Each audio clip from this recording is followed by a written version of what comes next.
ದೇಶದಲ್ಲಿ ಅಕ್ಷರಸ್ಥರು ವಿದ್ಯಾವಂತರ ಪ್ರಮಾಣ ಕೇವಲ ಒಂದು 15-17% ಇತ್ತು. ಅಲ್ಲಿಂದ ಆರಂಭ ಮಾಡಿ ಇವತ್ತು ಸಾಕಷ್ಟು ಪ್ರಗತಿಯನ್ನ ಸಾಧಿಸಿದ್ದೇವೆ. ಬಡತನ ಕಡಿಮೆ ಮಾಡೋದ್ರಲ್ಲೂ ನಾವು ಪ್ರಗತಿಯನ್ನ ಸಾಧಿಸಿದ್ದೇವೆ.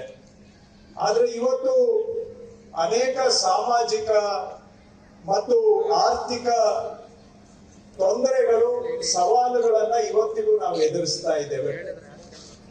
ಬಡತನ ಕಡಿಮೆ ಆದರೂ ಕೂಡ ಶ್ರೀಮಂತರು ಬಡವರ ನಡುವೆ ಅಂತರ ದಿನೇ ದಿನೇ ಕಡಿಮೆ ಆಗ್ತಾ ಇರಬೇಕಾಗಿದ್ದಂತಹದ್ದು ಇವತ್ತು ದಿನೇ ದಿನೇ ಜಾಸ್ತಿ ಆಗ್ತಾ ಇದೆ.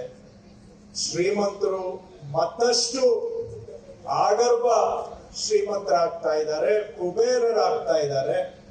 ಆದ್ರೆ ದುಡಿಯುವ ಜನ ಜೀವನ ನಡೆಸಲಿಕ್ಕೆ ಇನ್ನಷ್ಟು ಕಷ್ಟ ಪಡುವಂತಹದ್ದು ಆಗಿ ಬಡವರ ದುಡಿಮೆಯ ಲಾಭ ಕೆಲವು ದೇಶದ ಶ್ರೀಮಂತರ ಕೈಗೆ ಹೋಗ್ತಾ ಇದೆ.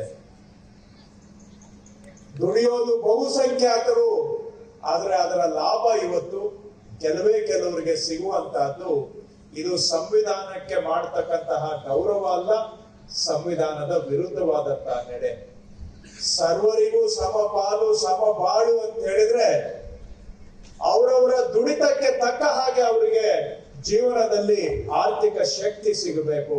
ಆದ್ರೆ ಇವತ್ತು ದೇಶದ ಆರ್ಥಿಕ ಸಂಪತ್ತು, ಆದಾಯ ಕೆಲವು ಆಗರ್ಭ ಶ್ರೀಮಂತರು ಸರ್ಕಾರದ ಬೆಂಬಲದೊಂದಿಗೆ ದೇಶದ ಆಸ್ತಿಯನ್ನ ತಮ್ಮ ಕಪಿಮುಷ್ಟಿಗೆ ತೆಗೆದುಕೊಳ್ತಾ ಇರೋದು ನಾವೆಲ್ಲರೂ ಕೂಡ ಎಚ್ಚರ ಆಗಬೇಕಾಗಿದೆ.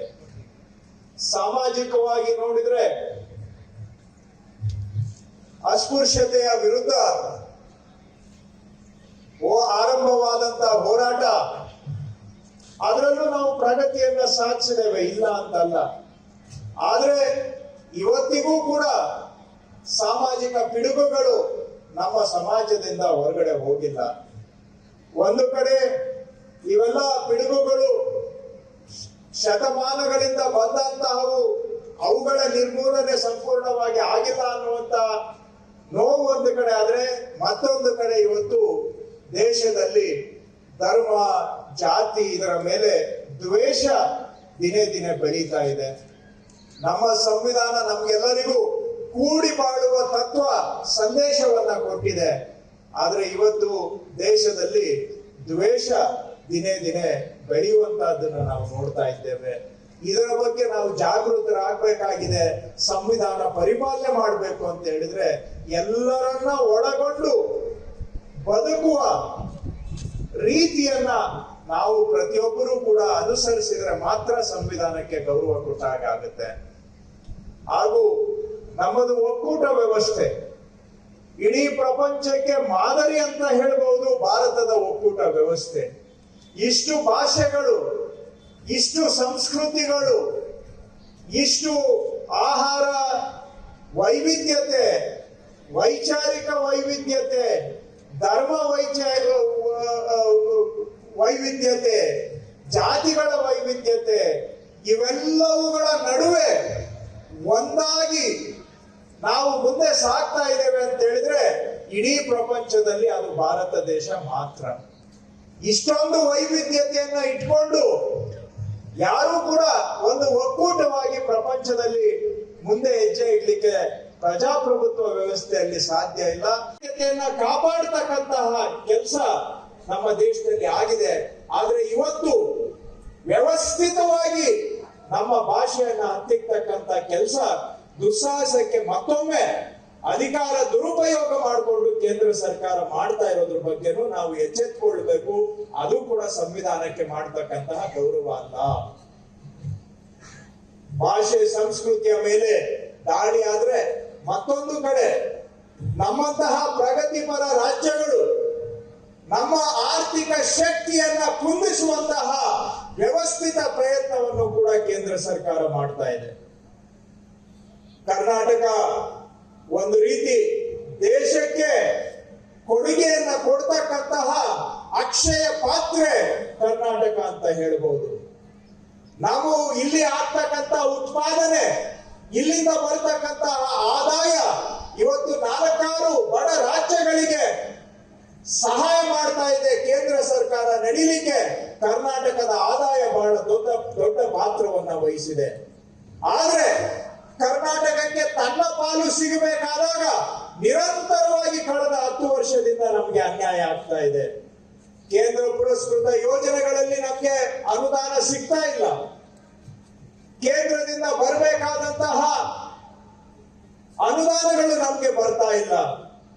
ಸಾಲದಕ್ಕೆ ಹಣಕಾಸು ಆಯೋಗವನ್ನ ಮುಂದಿಟ್ಕೊಂಡು ಕರ್ನಾಟಕದ ನಮ್ಮ ತೆರಿಗೆಯಲ್ಲಿ ನಮ್ಮ ಪಾಲನ್ನ ದಿನೇ ದಿನೇ ಕಡಿಮೆ ಮಾಡೋದರ ಮುಖಾಂತರ ನಮ್ಮ ಶಕ್ತಿಯನ್ನ ಕುಂದಿಸಿ ನಮ್ಮನ್ನು ಕೂಡ ಒಂದು ರೀತಿ ಕಪಿಮುಷ್ಟಿಗೆ ತೆಗೆದುಕೊಳ್ತಕ್ಕಂತ ಪ್ರಯತ್ನ ನಡೀತಾ ಇದೆ.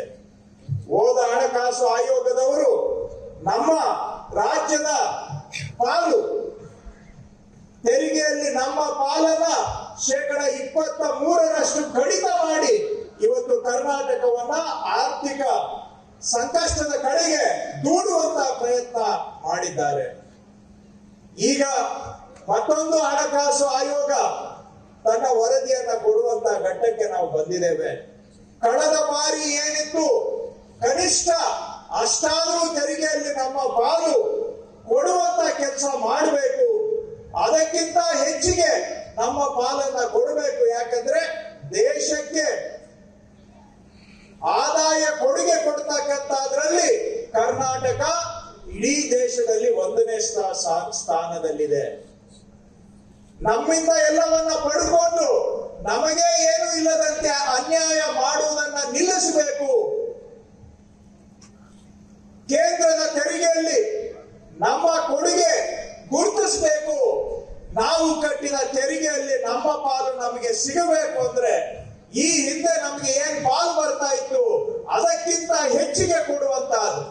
ಅಂದ್ರೆ ಹಿಂದೆ 10 ವರ್ಷಗಳ ಹಿಂದೆ UPA ಸರ್ಕಾರ ಇದ್ದಾಗ ಶಿಫಾರಸು ಮಾಡಿದರ ಪ್ರಕಾರ ಕರ್ನಾಟಕಕ್ಕೆ 4.7 ಭಾಗ ನಮಗೆ ತೆರಿಗೆಯಲ್ಲಿ ನಮ್ಮ ಪಾಲು ಸಿಗ್ತಾ ಇತ್ತು. ಈ ಬಾರಿ 4.7ಕ್ಕಿಂತ ಹೆಚ್ಚು ಪಾಲನ್ನ ಕರ್ನಾಟಕಕ್ಕೆ ಕೊಟ್ಟಲ್ಲಿ ಮಾತ್ರ ನಮ್ಮ ಅನ್ಯಾಯಕ್ಕೆ ಸರಿದೂಗಿಸಿದಾಗೆ ಆಗುತ್ತೆ. ಅದಕ್ಕಿಂತ ಏನೇ ಕಡಿಮೆ ಮಾಡಿದ್ರು ಕೂಡ ನಮಗೆ ಅನ್ಯಾಯ. ಈ ಅನ್ಯಾಯವನ್ನ ಕೇಂದ್ರ ಸರ್ಕಾರ ಮಾಡಬಾರದು.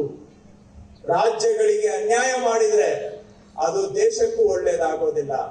ರಾಜ್ಯಗಳು ಸಂಪದ್ಭರಿತವಾಗಿ ಸ್ವತಂತ್ರವಾಗಿ ಸ್ವಾಯತ್ತತೆಯಿಂದ ಕೆಲಸ ಮಾಡಿದ್ರೆ, ರಾಜ್ಯಗಳು ಪ್ರಗತಿಯನ್ನ ಸಾಧಿಸಿದ್ರೆ ದೇಶನು ಪ್ರಗತಿಯನ್ನ ಸಾಧಿಸುತ್ತೆ.